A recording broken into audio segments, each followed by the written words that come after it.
सर्वांना नमस्कार. एक मुद्दा असा आहे की परिस्थितीसमोर आपण झुकायचं नसतं. परिस्थितीला आपल्यासमोर झुकवायचं असतं.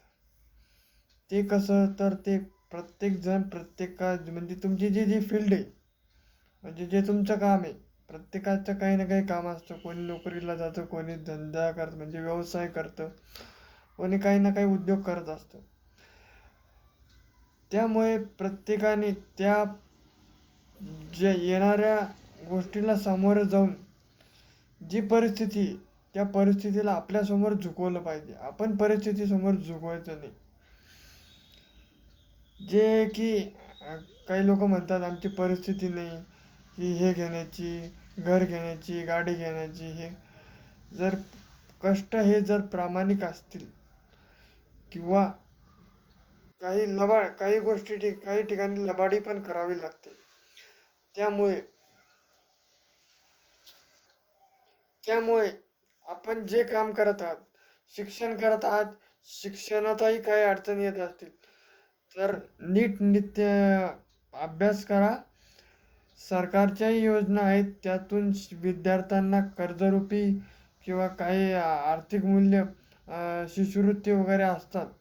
त्या स्वरूपात आपण कोणत्या योजना शैक्षणिक आहेत त्या अभ्यासपूर्व बघून काम केलं पाहिजे. परिस्थिती वाईट आहे, परिस्थिती गरिबी आहे म्हणून शिक्षण सोडू नका. किंवा जर तुम्हाला एखादी उद्योजक व्हायचं असेल तर माझ्याकडे समजा एखादी ड्रायव्हर असतात, टूर्स अँड ट्रॅव्हल्स काढायचे, त्यांच्याकडे गाडीला डाऊन पेमेंट नाही म्हणून खचून जाऊ नका. काही ना काही 2 दिवस इकडे काम करा, डाऊन पेमेंटचे पैसे तयार करा, गाडी घ्या. कुठून कोणत्या ना कोणत्या स्वरूपात कष्ट केल्याशिवाय आपल्याला फळ मिळणार नाही. त्यामुळे तुम्ही कोणतंही काम करा, धीरूभाई अंबानी असतील, रतनजी टाटा असतील, अडाणी असतील, XYZ जे उद्योगपती झालेले आहेत, की महिंद्रा कंपनीचे CEO असतील, मार्क झुकेरबर्ग असतील, कोणतेही हे जे लोक आहेत त्या काळात त्यांनी संघर्ष केलेला आहे.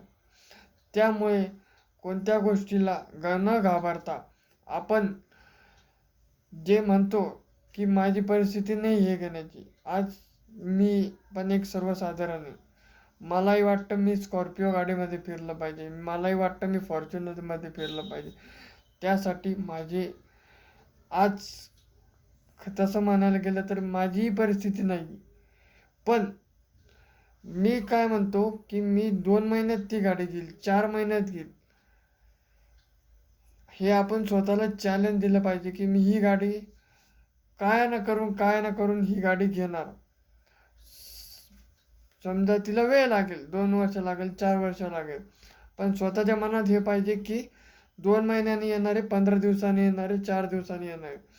तुम्ही कोणतीही गोष्ट करताना ही जवळच्या पट्ट्यावर ठेवा.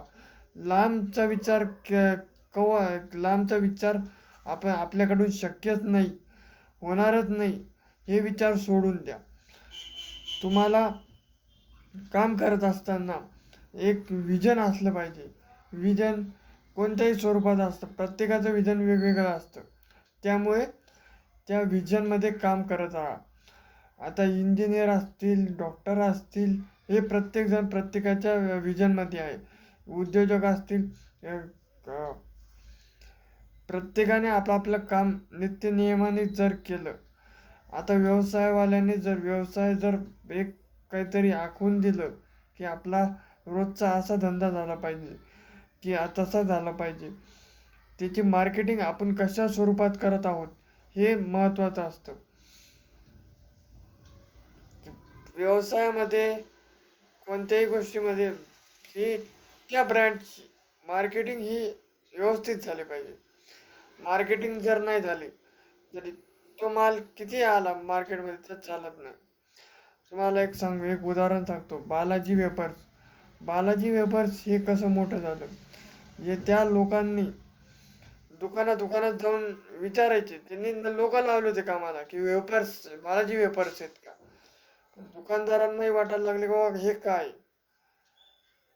रेडबुल रेडबुलचे पण त्यांनी काय केलं होतं की तिथे रेडबुलची जी बॉटल आहे ती स्क्रॅप करून अख्ख्या अशा विविध शहरांमध्ये त्यांनी ती बॉटल ट्रक ट्रक खाली असे रस्त्यावर फेकली होती. लोकांना वाटायला लागलं हे काय. म्हणजे ज्या गोष्टीची डिमांड असते तीच गोष्ट विकल्या जाते. ज्या गोष्टीची मार्केटिंग जास्त असते तीच गोष्ट विकली जाते. आज टाटासारखी ज्या टाटाच्या गाड्या आहेत का जास्त विकल्या जातात मार्केटमध्ये की त्या गाड्या मजबूत आहे, मेंटेनन्स नाही व कमी किमतीत ते सर्वसामान्यांना परवडेल अशा किंमत आहेत. सर्व्हिसिंग वगैरे या गोष्टींना पण जास्त मेंटेनन्स नाही. त्यामुळे जास्त उपयोग या टाटा मोटर्सचा होत असतो. महिंद्रामध्ये कार पण चांगले आहेत आणि ट्रॅक्टर महिंद्राचं ट्रॅक्टर का विकलं जातं की त्या ट्रॅक्टरची मार्केटिंग तशी झालेली. मार्केटिंग हा सर्वोत्तम बिझनेसचा महत्त्वाचा पॉईंट असतो. मार्केटिंग त्यावेळेस जी झालेली, आता ते मलाही सांगता नाही येणार की महिंद्रा ट्रॅक्टरची निर्मिती कधी झालेली. पण मी आता माझ्याकडे स्वतः ट्रॅक्टर महिंद्रा 575 सरपंच आहे. आम्ही एक वर्षभरापासून वापरतोय. त्याची मेंटेनन्सची कॅपॅसिटी डिझेलचे हे इतर ट्रॅक्टरपेक्षा चांगलं आहे. त्यामुळे ज्या कंपन्यांना या गोष्टी सर्व्हिस देतात त्या गोष्टी जास्त इथं विकल्या जातात. म्हणजे महाराष्ट्रात असो किंवा देशात असो. ज्या गोष्टीची आता शैक्षणिक असो, तुम्ही ज्या क्लासची मार्केटिंग जास्त असते तो क्लास जास्त चालतो.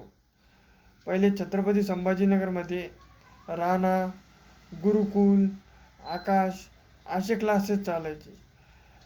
आता RCC नावाचा क्लासेस आलेला. म्हणजे तुम्ही जेवढी मार्केटिंग करता तुमच्या त्या क्लासेसमध्ये जेवढं चांगल्या पद्धतीने शिकवलं जाईल, विद्यार्थ्यांना ज्या पद्धतीने बेनिफिट मिळेल तिथूनच तुमचा प्रचार होत असतो. तुमचे जो प्रोडक्ट असो, काही असो, शैक्षणिक असो, व्यवसाय असो, प्रत्येक गोष्टी तुमची मार्केटिंग ही कशा पद्धतीने होते हे आपण विचार करणं गरजेचं आहे. आता नवउद्योजक असतील तर नवीन उद्योग काय करणार आहे तुम्ही त्याच्यावर जर तुम्ही विचार करत असाल, समजा तुम्ही एखादी प्रोडक्ट ठरवलेला असेल किंवा एखादी वस्तू ठरवली असेल लॉन्च करायची, ते ठीक आहे, पण तुम्ही त्या गोष्टीची मार्केटिंग कशी करणार आहे याच्यावर अभ्यास करा. ठीक आहे. सर्वांनी याच्यावर विचार करावा आणि पुढील दिशा आपली ठरवावी. जे महत्त्वाचा सांगायचा पॉईंट असा होता की आपण काय करू शकतो आणि परिस्थितीला आपल्यासमोर कसं झुकवू शकतो याचा सर्वोत्तम प्रयत्न सर्वांनी केला पाहिजे. धन्यवाद. जय हिंद, जय भारत.